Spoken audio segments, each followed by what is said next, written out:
kamustahin natin ang sitwasyon sa Senado ilang araw matapos makatanggap ng umunoy banta sa seguridad. May ulat on the spot si Ian Cruz. Ian?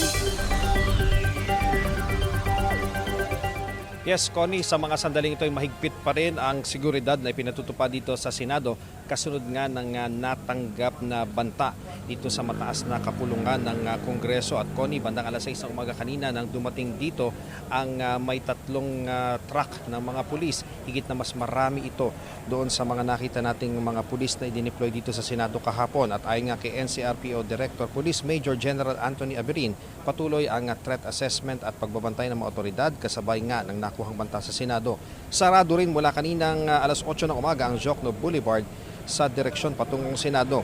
Una na nga sinabi ni Acting Senate President Win Gatchalian na nagpapatupad ng heightened security alert ang Senado kasunod ng ibinahaging intelligence information ni NBI Director Melvin Matibag. Kung kahapon nag-warning lamang ang MMDA Sidewalk Clearing at Special Operations Group sa mga motorista na nakaparada sa Jokno Boulevard, kanina ang mga tauhan na ng Pasay LGU ang nagpaalis sa mga rallyista na Duterte supporters sa Center Island ng kalsada. Wala silang nagawa kahit nga may isang buwan na raw sila roon na nagka-camp out. Wala namang nakaschedule na anumang pagdinig sa Senado ngayong araw. Bawal ang bisita kahit ng mga senador dahil nga sa heightened security measures na ipinatutupad.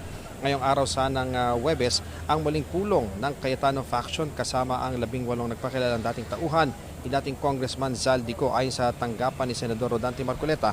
Kansilado ito bilang respeto sa mga naapektuhan ng malakas na lindol sa Mindanao. Samantala, ang grupong nagpakilalang NALSEC Philippines inako ang pag-deface sa website ng Senado.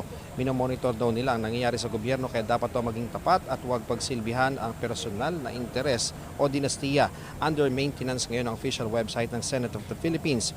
Sa isang statement, kinumpirma ng EDP-MIS ng Senado ang pag-deface ng kanilang website. Wala naman doon na kompromiso na sensitibo o confidential information. Yan muna ang latest mula rito sa Senado. Balik sa iyo, Connie. Maraming salamat, Ian Cruz.